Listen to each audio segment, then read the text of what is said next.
ہم گدائی میں بھی شاہی کی ادا رکھتے ہیں۔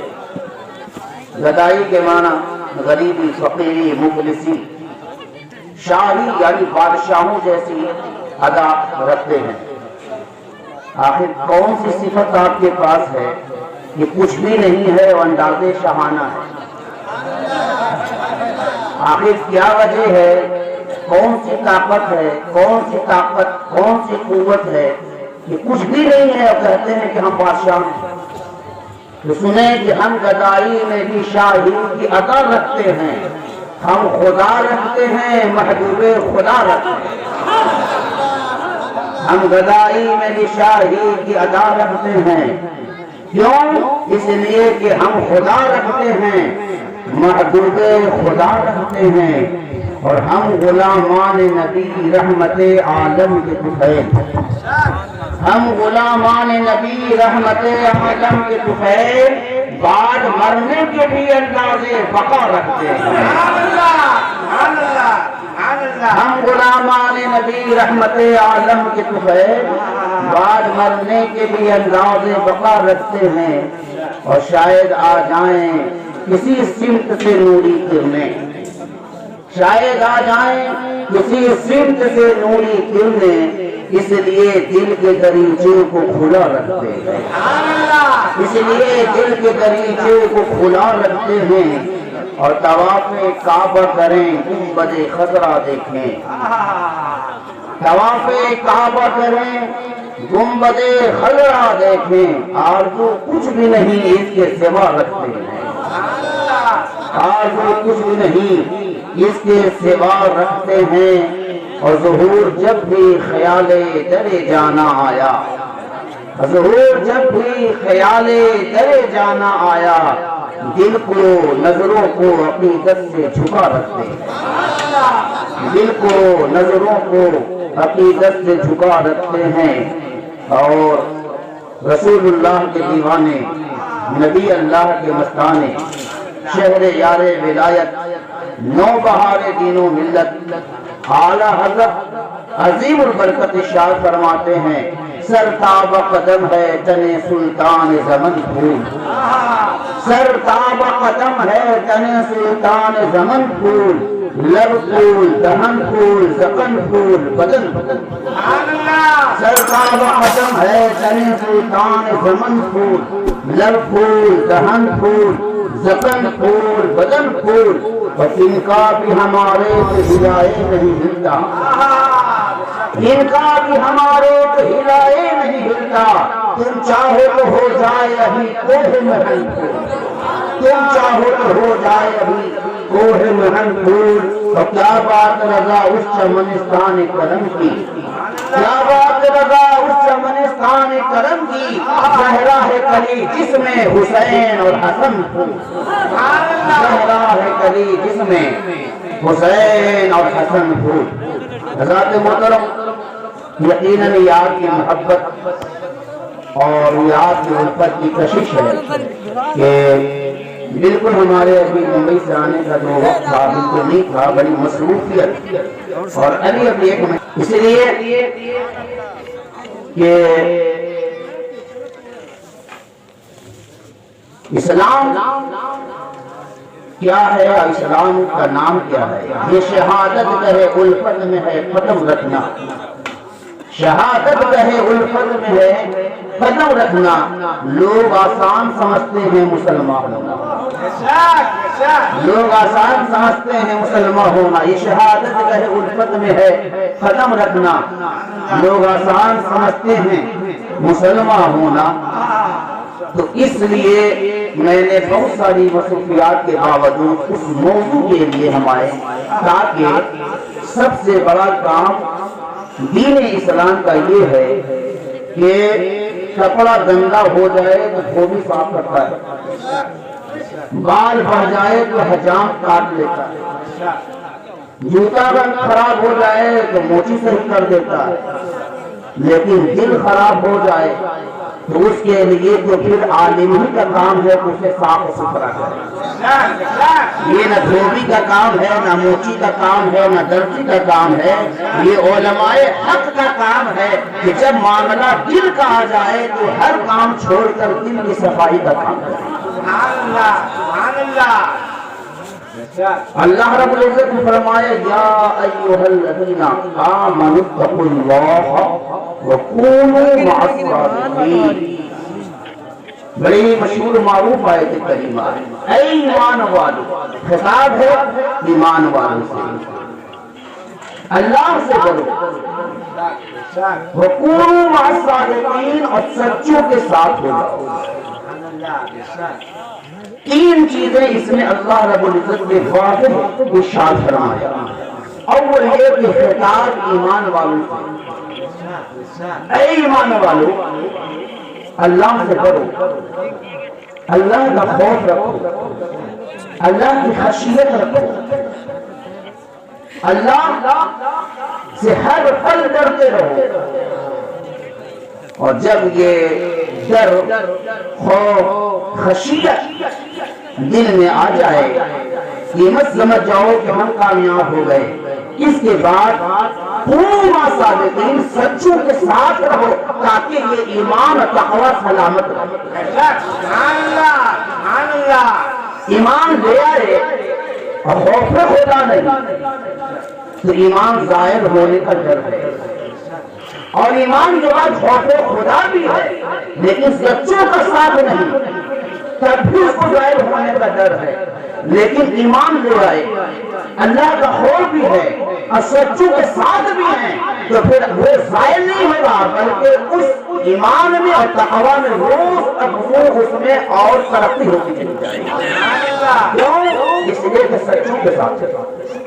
لیکن دیکھیے قرآن کا کیا بہترین اشارہ ہے، وَكُونُوا مَعَ الصَّادِقِينَ. اے ایمان والو، ایمان لا چکے ہو، اللہ کا ڈر رکھو. وَكُونُوا مَعَ الصَّادِقِينَ. اللہ نے نہیں کہا وَكُونُوا مَعَ الْعَابِدِينَ کہ عابدوں کے ساتھ ہو جاؤ، نہیں فرمایا. عبادت کرنے والے کے ساتھ ہو، یہ نہیں فرمایا. اگر عبادت کرنے والوں کے ساتھ ہو جاؤ تو لوگ ابلیس کے ساتھ ہو جاتے. اس نے تو بڑی عبادت کی. عبادت ابلیس نے بہت کی ہے، زمین کا کوئی گوشہ نہیں چھوڑا، سب نے عبادت کی. تو لوگ سوچتے کہ کونوا مع العابدین، کہ عبادت تو ابلیس نے کی ہے. اور یاد رکھیے کونوا مع العابدین یہ اللہ کا کلام ہے. اللہ کے کلام میں ذرہ برابر کوئی کمی نہیں. اس کے اندر اتنے رمز ہیں کہ صبح قیامت تک مکمل کوئی نہیں سمجھ سکتا. تو کونوا مع الصادقین اس لیے ہے کہ عابدین عبادت میں ریاکاری ہو سکتی ہے، عبادت میں دکھاوا ہو سکتا ہے، عبادت میں مکاری ہو سکتی ہے، عبادت میں معاملات ہو سکتے ہیں. اس لیے اللہ نے کہا کہ ایسے کی بات نہ کرو. وَكُونُوا مَعَ الصَّادِقِينَ، سچوں کے ساتھ ہو جاؤ. وہ عبادت میں بھی وہ سچا ہو، پارسائی میں بھی سچا ہو، تقوی میں بھی سچا ہو، وہ سب سے بڑا سچا ہو. وَكُونُوا مَعَ الصَّادِقِينَ. اے ایمان والو اللہ سے ڈرو اور سچوں کے ساتھ ہو جاؤ. اس لیے کہ ہر عابد سچا ہو یہ ضروری نہیں ہے، لیکن ہر سچا عابد ضرور ہوتا ہے. ہر سچا عابد ضرور ہوتا ہے. اس لیے کونوا مع الصادقین، سچوں کے ساتھ ہو جاؤ. آپ جانتے ہیں کہ اللہ تبارک و تعالی نے اپنی ربوبیت اور اپنی وحدانیت کے اظہار کے لیے پیغمبران اعظام کو مبعوث بنوایا. ہم کے اکرام آتے رہے اور ہر نبی کا یہی مقصد تھا کہ اپنے قوم کو بتائے کہ اللہ ایک ہے اور اس کے علاوہ کوئی معبود نہیں. میں آپ کو واضح طور پر بتانا چاہتا ہوں کہ کچھ لوگ یہ سمجھتے ہیں کہ ہم نے آج گمراہی کفر شرک کیوں بڑھا. جس نے کہا کہ اللہ ایک ہے اس اللہ کو ایک چھوڑ کر جس نے کہا اسی کی عبادت شروع کر دی، اسی کو خدا کہنا شروع کر دیا، اسی کو معبود بنانا شروع کر دیا. یہ درست نہیں ہے. خدا ایک ہے، اللہ ایک، وہی وحدہ لا شریک ہے. ہر نبی اسی کی وحدانیت کی تعلیم دینے آئے، ہر نبی اسی راستے پر لگانے آئے. ہر نبی الوہیت، وحدانیت، ربوبیت بتانے کے لیے آئے کہ وہ اللہ ایک ہے، وہ رب ایک ہے، وہ خالق ہے، وہ مالک ہے۔ اگر آپ نے اسے چھوڑ کر جو بتا رہا ہے اسی تک رہے اور آگے نہ رہے تو اس نبی کے مقصد کو آپ نے نہیں پایا، اس پیغمبر کے مقصد کو نہیں پایا۔ پھر جب قوم کو بتا دے اور کوئی دوسرا، پھر اس کے بعد قوم آتی تو قوم پھر تبدیل ہوتی، پھر دوسرے نبی کو مبعوث فرمایا، جب آخری نبی مبعوث فرمایا، اور جب میرے آخری نبی آئے تو میرے آخری نبی کے بعد تو کوئی نبی نہیں آنے والا ہے۔ اسی لیے اللہ تبارک و تعالیٰ نے اپنے محبوب کے گھر میں کچھ ایسی نفوس قدسیہ کو پیدا کر دیا کہ ان کی تنہا ذات صبح قیامت تک کے کافی ہو جائے، تنہا ذات صبح قیامت تک کے لیے کافی ہو جائے۔ انہی نفوس قدسیہ میں ایک کا نام مولا علی مشکل کشا فاتح خیبر شیر خدا علی المرتضیٰ ہے، اور ایک ذات اقدس کا نام سیدہ طیبہ طاہرہ فاطمہ الزہرا ہے، اور انہی دونوں نفوس قدسیہ سے جو رخت جگر ہوئے، ایک کا نام حسن مصطفیٰ ہے اور ایک کا نام حسین مصطفیٰ ہے۔ یہ وہ حسنین کریمین ہیں جنہوں نے آ کر تنے تنہا صبح قیامت تک کے لیے وہ کام کر دیا کہ اب سب مل کر بھی ان کی برابری نہیں کر سکتے۔ یہ حسین اعظم سید الشہداء جنہوں نے ایک سجدہ ایسا کیا ہے کہ 1000 سجدہ کیا صبح قیامت تک آپ سجدہ کر ہیں، اس ایک سجدہ کا آپ بدلہ نہیں کر سکتے، ایک سجدے کا بدلہ نہیں کر سکتے۔ یہ ایک سلسلہ میں بتا رہا، امام حسن امام حسین وہ قربانیاں عطا فرمائی، وہ قربانیاں دی ہیں اس قوم کے لیے، اس ملت کے لیے کہ جس کا ہم احسان صبح قیامت تک نہیں اتار سکتے۔ یہ امام حسین رضی اللہ تعالی عنہ، امام حسن مصطفیٰ کا صدقہ ہے کہ آج ہم تک دین پہنچا ہے۔ اسی لیے آقا کریم صلی اللہ علیہ وسلم فرمائے کہ لوگوں ہم تمہارے درمیان دو چیزیں چھوڑے جا رہے ہیں، ایک قرآن، دوسری میری اہل بیت۔ میری حال ہے یہ دونوں کو جب تک تم پکڑے رہو گے تم گمراہ نہیں ہوگے، تم گمراہ نہیں ہوگے۔ اب میں آپ کو بتاؤں کہ آج معاملات ایسے ہیں کہ دین کو ہم نے، اسلام کو ہم نے بہت ہی آسان سمجھا ہے اور ہلکے میں لے لیا ہے۔ ہر چیز چاہتے ہیں کہ ہم فوراً کر دیں، لیکن جانتے ہیں صوفیہ کرام و بزرگان دین بلکہ اسلوب قرآن اور مشیت الہی یہ نہیں ہے کہ آپ جو چاہیں فوراً کر دیں۔ اللہ جو چاہے فوراً کر سکتا ہے، لیکن اللہ نے بھی انسان کی فطرت کے مطابق دین کو دنیا پر اتارا۔ اسلام آ گیا، کہا کہ اللہ کے سوا کوئی معبود نہیں، محمد اللہ کے رسول ہیں، اسلام آ گیا، لیکن حج فرض نہیں ہوا، ہر 10 سال کے بعد فرض ہوا۔ حج 10 سال کے بعد، 10 سال کے بعد فرض ہوا۔ آخر 10 سال کے بعد کیوں نہیں؟ فوراً ایمان جب مسلمان ہو گئے اللہ نے فوراً کیوں نہیں کہا روزہ بھی رکھو، نماز بھی پڑھو، شراب بھی حرام، جوا بھی حرام، سود بھی حرام، پردہ بھی کرنا، سب کچھ کیوں نہیں کہا؟ فوراً ہی سارے اصول اور سارے قوانین کو کیوں نہیں اتارا؟ اس لیے کہ ابھی ابھی مسلمان ہوئے، ابھی ابھی مسلمان ہوئے ہیں، یہ شراب کے عادی ہیں، جوئے کے عادی ہیں، یہ پردگی عام ہے، عبادت سے بہت دور ہے۔ اگر فوراً سارے قوانین ابھی نافذ کر دیں تو یہ سب نہیں کر پائیں گے، اور اللہ کو اپنے بندے سے محبت ہے، وہ یہ چاہتا ہے کہ ان پر کوئی ایسا زور نہ پڑے جس سے یہ ہٹ جائیں، بلکہ ان کو اتنی آسانی سے دی جائے کہ آہستہ آہستہ ہمارے قریب ہو جائے۔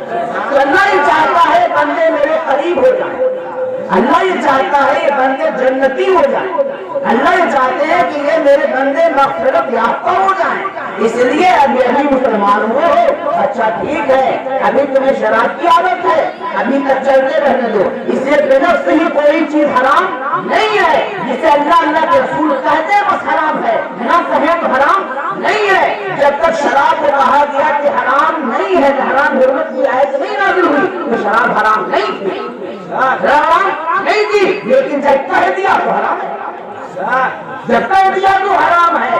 تو کہا تو صحابہ نے حضور کے شہدائی ہو گئے، محبت کرنے والے ہو گئے، اور جب اللہ نے دیکھا کہ اب یہ ہمارے محبوب کے اتنے پیارے ہو گئے، اتنے پیارے ہو گئے، جب ایک اشارہ میرے محبوب کا ان کے لیے کافی ہوگا، تب کہا کہ محبوب اب انہیں کہہ دے کہ شراب حرام ہے۔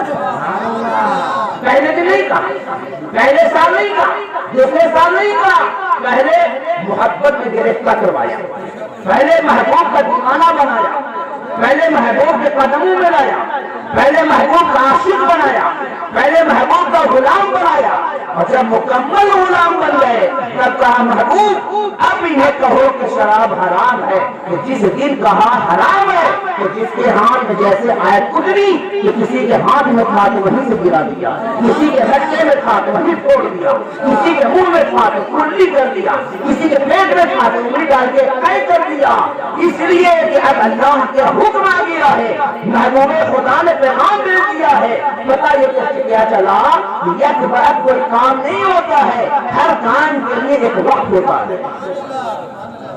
اسی طریقے سے حج بھی فوراً نہیں نافذ ہوا، اسی طریقے سے پردے کا جو حکم فوراً نہیں آیا، بعد میں آیا۔ مسلمان ایمان پختہ ہوتا گیا اور قانون نافذ ہوتا گیا، قانون نافذ ہوتا گیا، لوگ اس کو فالو کرتے رہے، اس پر عمل کرنا شروع کرتے۔ اس طریقے سے اسلام آیا، اس طریقے سے اسلام پھیلا۔ اب یہ بتائیے کہ اللہ تبارک و تعالیٰ کو دین میں مصلحت رکھتا ہے، اللہ تبارک و تعالیٰ اسلام میں دین میں مصلحت رکھتا ہے، اور ہم یہ چاہیں کہ بغیر مصلحت کے کام کرنے نہیں ہو سکتا ہے۔ جانتے ہیں شیخ شادی رحمت اللہ تعالی علیہ روایت میں آتا ہے کہ وہ اسی بنارس کے مندر میں 3 سال یا 6 مہینہ رہے، مندر میں شیخ شادی رحمہ۔ اب آج کا مولوی ہوتا تو کفر کا فتویٰ دے دیتا کافی، اس لیے کہ آج کل سب سے سستا کام اور آسان کام فتویٰ دینا، سب سے آسان کام فتویٰ دینا ہے۔ شیخ شادی رحمہ کہاں رہے؟ مندر میں، اور رامائن پڑھتے رہے، گیتا پڑھتے رہے، لیکن اس وقت کے مولویوں نے انہیں فتویٰ نہیں دیا، اس لیے کہ وہ اصل میں عالم تھے، وہ جانتے تھے کہ اگر کوئی کہیں گیا ہے تو کچھ وجہ ہوگی، کچھ مسئلہ ہوگا۔ ہم آج نہ مسئلہ سمجھتے ہیں نہ وجہ سمجھتے ہیں، بس دیکھو اور فتویٰ مار دیا۔ مسئلہ کیا ہوا؟ کہاں رہے؟ مندر میں رہے۔ کتنے دن؟ بعض نے کہا 6 مہینہ، بعض نے کہا سال، اور بعض نے کہا 3 سال۔ لیکن اب جو لوگ ایسے ویسے رہے ہوں گے انہوں نے کہا بھی ہوگا، لیکن کرنے والے کو فرق پڑتا نہیں ہے، کون کس مقصد سے آیا ہے جانتے ہیں؟ رہے اور رہنے کے بعد جس بندے سے آپ نے پڑھا اس دن کے بعد اسے ہی مسلمان بنا دیا، اسے ہی مسلمان بنا دیا۔ کہا پہلے کہا سمجھا، پھر اس کے بعد کہا کہ اے میرے پنڈت صاحب آپ نے مجھے پڑھایا کہ فلاں چیز یہ ہے، یہ تو میرے نبی کی تعریف ہے، آپ نے کہا یہ ہے، یہ تو میرے نبی کی تعریف ہے، آپ نے کہا یہ ہے، یہ میری نبی کی تعریف ہے۔ پہلے پڑھا، پڑھنے کے بعد کہا کہ یہ میرے نبی کی تعریف ہے، تو جس سے پڑھا اسے ہم مسلمان بنا دیا۔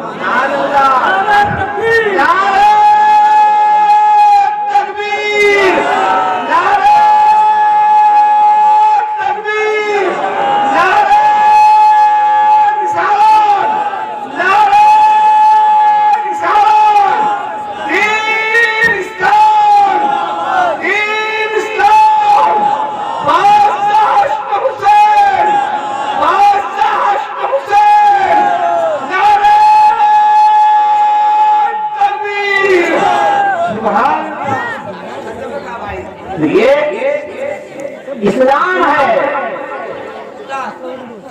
یہ اسلام ہے، یہ شہادت ہے، وطن میں ہے قدم رکھنا۔ لوگ آسان سمجھتے ہیں مسلمان ہونا، بزرگوں کا طریقہ کیا ہے؟ بزرگوں کا طریقہ کیا ہے؟ ایک بزرگ ہے اپنے مریدوں کے ساتھ جا رہے ہیں، ندی کا کنارہ ہے، اور ایک گروہ ایسا ہے جو ڈھول اور باجا کر کر رقص کر رہا، ناچ رہا، ڈھول اور باجا بجا رہا۔ مریدوں نے کہا ہمارے پیر صاحب ہیں تم لوگ ڈھول بجاتے ہو؟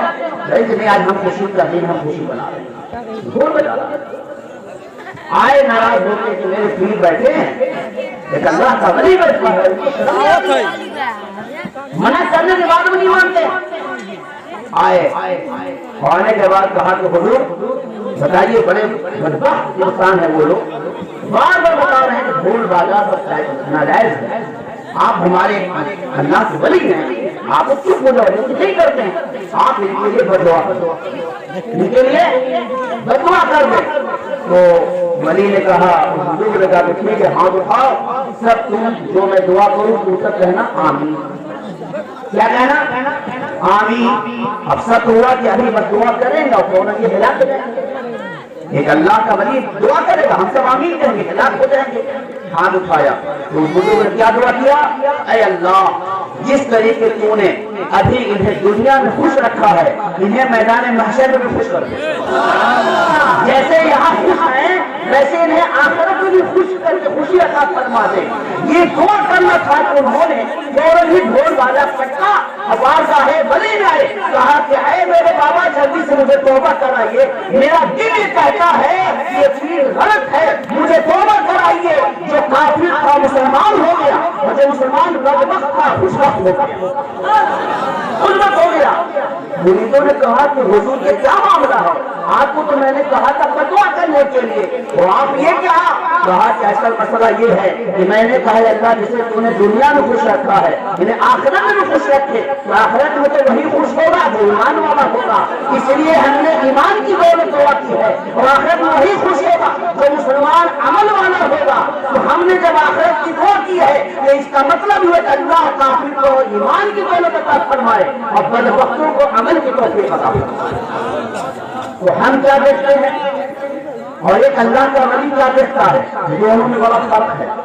ہمارے دیکھنے میں، عام آدمی کے دیکھنے میں الگ فرق ہے، اور ایک اللہ والوں کو دیکھنے میں الگ فرق ہے۔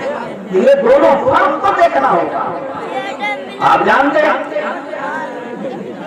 بزرگان دین، اللہ کا ولی کس مقام پر ہوتا ہے، اور یہ سب خیراتیں جو ملتی ہے وہ بارگاہ مولا حسین سے ملتی ہے۔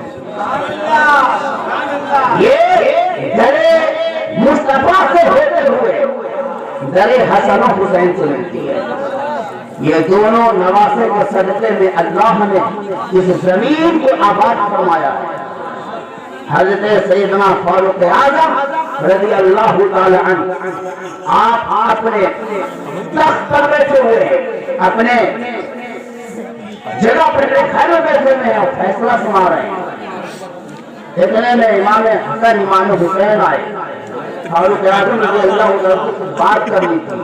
جیسے دروازے پر آئے تو عبداللہ بن عمر اندر سے آئے، کہا مجھے ملنا ہے۔ کہا میں بھی کیا تھا کہ میرے بابا نے کہا بعد میں آنا، اس لیے امام حسن و حسین بھی رکے رہے۔ عبداللہ بن عمر کہا بعد میں آنا، تو میں بھی بعد میں جاؤں گا۔ تھوڑی دیر کے بعد فاروق اعظم باہر آئے، دیکھے کہ دونوں شہزادے کھڑے ہیں۔ کہا کہ آپ یہاں کیوں کھڑے ہیں، آپ کو اندر آنا چاہیے۔ تو کہا کہ میں نے دیکھا عبداللہ بن عمر اندر آئے، باہر آئے، اور کہا کہ میرے بابا نے کہا ہے کہ بعد میں آنا، ابھی کچھ کام کر رہے ہیں، اس لیے میں بھی نہیں آیا۔ تو فاروق اعظم فرماتے ہیں عبداللہ کیا حیثیت ہے آپ کے سامنے، میرے بیٹے کی حیثیت کیا ہے؟ میرے آقا یہ آپ کی حکمرانی ہے جسے آپ کے نانا نے مجھے دکھایا ہے۔ آپ کے یہ بات، یہ جو عمر کے سر کے بال ہیں، اللہ آپ کے صدقے میں اٹھاتا ہے۔ یہ جو عمر کے سر کے بال ہیں یہ آپ کے صدقے میں اللہ اٹھاتا ہے۔ اس لیے آپ یہ نہ سوچا کریں کہ کون باہر آ رہا ہے کون اندر جا رہا ہے، آپ حاکم ہیں، جب آگے اندر چلے۔ یہ حسن و حسین کا مقام و مرتبہ ہے، یہ دونوں شہزادے کا مرتبہ ہے۔ اور آپ جانتے ہیں، آج آپ جانتے ہیں، آج میں نے موضوع پر میں بات کروں گا، موضوع پر میں بات کر رہا ہوں کہ اس علاقے میں بہت سارا مسئلہ آیا، مصنوعی کربلا، مصنوعی مزار، مصنوعی بات، جانتے ہیں مصنوعی کربلا، مصنوعی مزار۔ لیکن یاد رکھیے کہ پچھلے سال جب میں آیا تھا تو میں نے اعلان کیا تھا کہ لوگ غلط فہمی میں نہ رہیں، یہ مصنوعی کربلا ہے، یہ زیارت گاہ امام حسین ہے، یہ زیارت گاہ تبرکات امام حسین اور تبرکات آل حسین ہے۔ اسی لیے بنا خوف و خطر میں آپ کو بتا رہا ہوں، امام حسین کی آل کی تبرکات کا دیدار کرنا یہ مصنوعی نہیں ہوتا ہے۔ میں الحمدللہ آج ہی دو تبرکات لایا، دو تبرکات لایا ہے۔ اب ہر کوئی بڑے سے بڑا مفتی بھی آ کر یہاں زیارت کرے، یہاں کوئی مصنوعی نہیں ہے، اصلی چادر ہم بغداد شریف سے غوث پاک کا لایا ہے اور تمیم انصاری کے مزار کا لایا ہے۔ اب وہ زیارت گاہ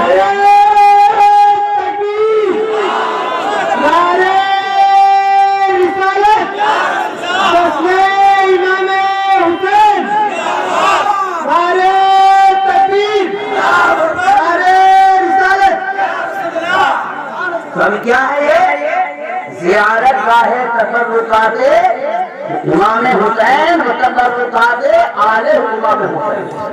اور ابھی جو ابھی آپ کے منفر صاحب نقیب اہل سنت شاہد رضا نے ابھی جو کہا کہ بابا نے ایک چادر ہمارے سر پر رکھا تو درد تکلیف میں پریشان تھے اور فوراً ٹھیک ہو گیا، جانتے ہیں وہ اسی چادر غوث پاک کی بارگاہ کی چادر کی بات ہے۔ یہ ابھی آپ کے سامنے انہوں نے بیان کیا ہے، ابھی میں نے کوئی بیان نہیں کیا، انہوں نے بھی آپ کے سامنے بیان کیا ہے۔ اور یقیناً یہ عمارت ایمان اور عقیدہ ہے کہ غوث اعظم کے مزار اکبر سے جو کپڑا چھوٹ جائے، یہ چادر چھوٹ جائے، وہ ہمارے لیے ویسے ہی ہے جیسے کہ آپ کا اس زمانے میں لوگ لباس سے فائدہ حاصل کرتے تھے۔ جیسے امام ہمارے غوث اعظم رضی اللہ عنہ کے ہیلے حیات میں لوگ آپ کے لباس سے، آپ کے جبہ سے، آپ کے امامہ سے لوگ فیض حاصل کرتے تھے، آج ہمارے لیے آپ کے بارگاہ کی چادر کی وہی حیثیت ہے۔ اس لیے کہ ہم اس زمانے میں نہ تھے، ہمیں جبہ نہیں ملا، الحمدللہ ابھی ہم آپ کے عاشق ہیں، ہمیں جبہ نہیں ملا، چادر تو ملی، چادر تو ملی ہے۔ تو آپ مصنوعی قبر کی زیارت کے لیے نہ چاہیے، اب یہاں مصنوعی نہیں بلکہ ان کے آل کے چادر کی زیارت ہے۔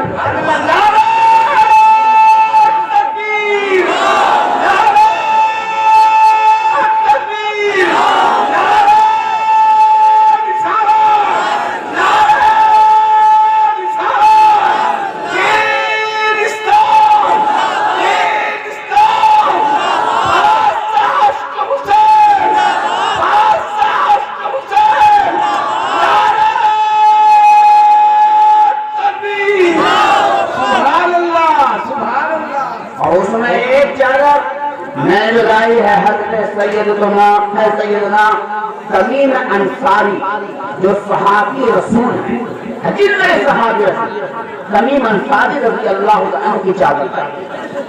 اور تمیم انصاری رضی اللہ عنہ کا واقعہ بھی آپ کو میں سنانا چاہتا ہوں، شاید کہ آپ نے یہ واقعہ اس کے پہلے نہیں سنا ہوگا، موڈ میں ہے سننے کے۔ تمیم انصاری صحابی رسول ہے، صحابی رسول ہے۔ ایک مرتبہ مدینہ کی زمین ہے، فاروق اعظم کا زمانہ ہے، ایک عورت آئی بارگاہ عمر میں عرض کرتی ہے کہ حضور میں آپ کے پاس ایک عریضہ لے کر آئی، عریضہ یہ ہے کہ میرا شوہر یک وقت گھر سے غائب ہو گیا، میں نے انتظار کیا، مہینہ 2 مہینہ 6 مہینہ سال تک ہو گئے،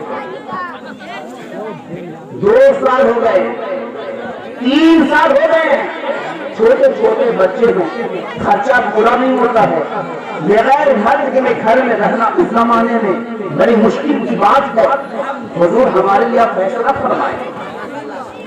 سیدنا فاروق اعظم رضی اللہ تعالیٰ نے ارشاد فرمایا کہ آج کے بعد سے کچھ 6 مہینہ اور انتظار کریں، 50 سال ہو گئے ہیں اور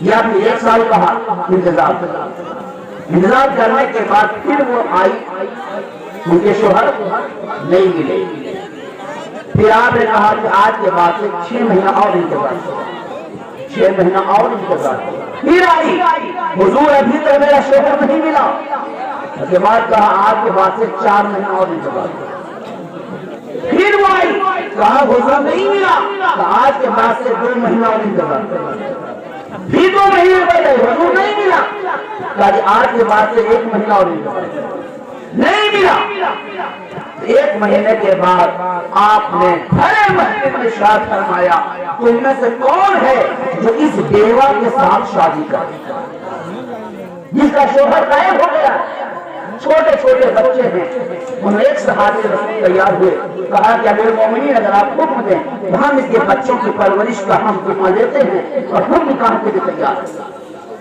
نکاح ہو ہو گیا، وہ عورت چلی گئی، پھر اس کے بعد 3 سال یا 4 سال کا زمانہ گزرا کہ اٹلی میں رات کے وقت گھر میں ایک شخص دروازہ کھٹکھٹایا، جب دروازہ کھٹکھٹایا تو کھولا تو ایک ایسا نوجوان جس کے جسم پر بال گیسو بڑھے ہوئے، آنکھیں بڑی بڑی اور جسم کے اکثر حصے پر بال تھے، وہ اندر داخل ہوا، وہ دونوں ڈر گئے، کہا کہ کون؟ اس نے کہا میں تمہارا شوہر تمیم، کہا میرا تمیم ایسا نہیں تھا، میرا تمیم تو بڑا خوبصورت تھا، میرا تمیم تو بڑا ہی حسین و جمیل تھا، تم تمیم نہیں ہو، کہا تو مجھے نہیں پہچانتے نہیں، دونوں نے دھکا دے کر باہر کہا نہیں تو بیچ میں خلل آئے ہو، لگتا ہے تم وہی دیو ہو جس دیو نے میرے شوہر کو لے لیا، اب اس شوہر کو بھی لینے آیا ہے۔ رات ہر مسئلے چلتے رہے، محلے والوں نے تمیم انصاری کو الگ کر دیا، محلے والے نے بھی نہیں پہچانا، کسی نے نہیں پہچانا، انہیں الگ کر دیا گیا، لوگ انہیں دیو سمجھتے رہے اور الگ سمجھتے رہے، انہیں الگ کر دیا گیا۔ صبح ہوئی، عورت پھر بارگاہ المومنین میں آئی، کہا حضور آج وہی دیو آ گیا ہے جس دیو نے میرے تمیم کو اٹھا کر غائب کیا ہے، آج پھر میرے اس شوہر کو بھی غائب کرنا چاہتا ہے۔ وہ جب کہا کہ وہ دیو کون ہے، کہا اسے بند رکھا گیا ہے، چنانچہ اسے کھولا گیا، جا کر بارگاہ امیر المومنین میں آیا، کہا السلام علیکم یا امیر المومنین، کہا وعلیکم السلام، بتاؤ تم کون ہو؟ کہا کہ میں تمیم ہوں۔ عمر فاروق اعظم فرماتے ہیں میرا دوست ایسا تو نہیں تھا، میرا دوست ایسا تو نہیں تھا، میرا تمیم ایسا تو نہیں تھا۔ کہا امیر المومنین آپ مجھے نہیں پہچانتے، میں تمیم ہوں، میں حضور کا صحابی ہوں، میں اپنے نبی کا غلام ہوں، آپ مجھے نہیں پہچانتے؟ کہا نہیں پہچانتا۔ کہا ایسا کیجئے کہ علی کے پاس چلیے، علی کے پاس چلیے، یہ وہ علی ہے جہاں کوئی فیصلہ نہ دے سکے، جب علی کے پاس جاتے ہیں، اور علی وہ بارگاہ ہے جہاں سے کوئی ایسا فیصلہ ہی نہیں ہے جہاں سے مل نہ سکے، کوئی ایسا مسئلہ نہیں جو علی کی بارگاہ سے نہ ہو، سارے مسئلے علی کی بارگاہ سے ہوتے ہیں۔ امیر المومنین صبح اس عورت کو اور اس شوہر کو اور پھر اس تمیم انصاری کو لے کر صبح مولا علی کی بارگاہ میں گئے، دروازے پہ دستک کیا، کہا کون؟ میں ہوں۔ کیا بات ہے؟ امیر المومنین دروازے پر آ گئے ہیں، صبح آ رہے ہیں، باہر آئے، آنے کے بعد کہا کہ آپ اسے پہچانتے ہیں؟ اسے پہچانتے ہیں؟ مولا علی آگے بڑھے اور کہا کہ کیا ہے نوجوان، کیا تم تمیم نہیں ہو؟ اے نوجوان، کیا تم تمیم نہیں ہو؟ اتنا کہنا تمیم انصاری جا کر مولا علی سے لگے، کہا حضور مجھے امید اس بات کی تھی کہ مجھے کوئی پہچانے یا نہ پہچانے، علی ضرور پہچانے، کوئی پہچانے نہ پہچانے علی ضرور پہچانیں گے۔ مولا علی نے کہا کہ اے امت آپ اطمینان رکھیے، یہ تمیم سیدنا فاروق اعظم کہتے ہیں اے علی آپ تمیم کیسے؟ آپ اس کی گواہی دیتے؟ کہا کہ ہاں اس لیے کہ مجھ سے میرے آقا نے ارشاد فرمایا تھا اے علی تم وہ ہو جو ساتوں آسمان کی خبر رکھتے ہو، تم وہ ہو جو ساتوں آسمان کی خبر رکھتے ہو، اور یہ تمیم ہے جو ساتوں زمین تہ کی خبر رکھتا ہے۔ اللہ اسے ساتوں تہ زمین دکھائے گا اور تمہاری روح ساتوں آسمان پر پرواز کرتی ہے، تو آسمان کی خبر کسی کو پوچھنا ہو تو علی سے پوچھو، اور زمین کی خبر کسی کو پوچھنا ہو تو تمیم سے پوچھو۔ مولا علی آگے بڑھے کہا ہے تمیم اپنے حقیقت حال سے انہیں آگاہ کر دے کہ آخر معاملہ کیا ہے۔ اور یہ بہت بڑا واقعہ ہے، اتنا بڑا واقعہ ہے تفصیل سے بیان کروں تو رات کافی ہے۔ میں آپ کو مختصر میں بتانا چاہتا ہوں۔ تمیم انصاری نے کہا کہ اگر میرا واقعہ سننا چاہتے ہیں تو دل کھان کے سنیں۔ میرا واقعہ یہ ہے کہ میں گھر میں آرام کر رہا تھا، رات کی پہر تھی، میں نے سوچا کہ وضو بنا لوں۔ میں وضو بنانے کے لیے اٹھا تو میں نے اپنی بیوی کو اٹھایا، بیوی نے کہا کہ آپ ڈرتے کیوں ہیں، کیا یہاں دیوا جائے گا؟ اتنا کہہ کر وہ طرف گئی اور ایک آیا دے اور مجھے اٹھا کر ایسی جگہ لے گیا جسے مجھے اس کی خبر نہیں، ایسی جگہ لے گیا مجھے اس کی خبر نہیں۔ فرماتے ہیں کہ مجھے اتنی دور لے گیا، اتنی دور لے گیا، مجھے جا کر ایک ایسی جگہ پر چھوڑا کہ میں نے ایسی چیزیں کبھی دیکھی نہیں۔ خوف دہشت، ہر طرف لوگ دیر اور عجیبہ کا ایک ماحول تھا، کوئی انسان نہیں۔ مجھے وہ اپنے پیٹھ پر سوار کیا اور لے کر چلتا گیا، چلتا گیا، چلتا گیا۔ میں نے کچھ آیات پڑھنی شروع کی، مجھے یقین تھا کہ اب مجھے اگر یہاں سے چھوڑ دے گا تو میں بچ نہیں پاؤں گا۔ میں نے کچھ آیات پڑھنی شروع کی، جب آیات پڑھنی شروع کی تو وہ آہستہ آہستہ آہستہ نیچے آنے لگا۔ میں تلاوت کرتا جا رہا تھا، وہ نیچے آتا شروع کر رہا تھا، یہاں تک میں ایک ایسی جگہ پر اترا جہاں بہت ایسے کالے کالے پہاڑ، پتھر اور اس کے بعد خوف اور دہشت کا ماحول تھا۔ وہاں میں اتر گیا، چاروں طرف کوئی انسان نہیں۔ میں آگے بڑھا تو کیا دیکھا کہ ایک گھوڑے پہ سوار ایک پری آ رہی ہے، پری آ رہی ہے۔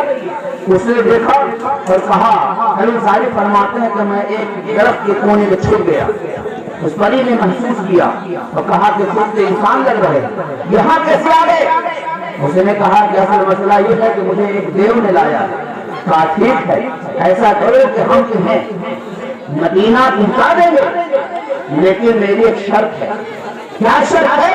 شرط یہ ہے کہ میرے بچے کو قرآن کی تعلیم دلا دو، میرے بچے کو قرآن کی تعلیم دلا دو۔ کہا میں تیار ہو گیا۔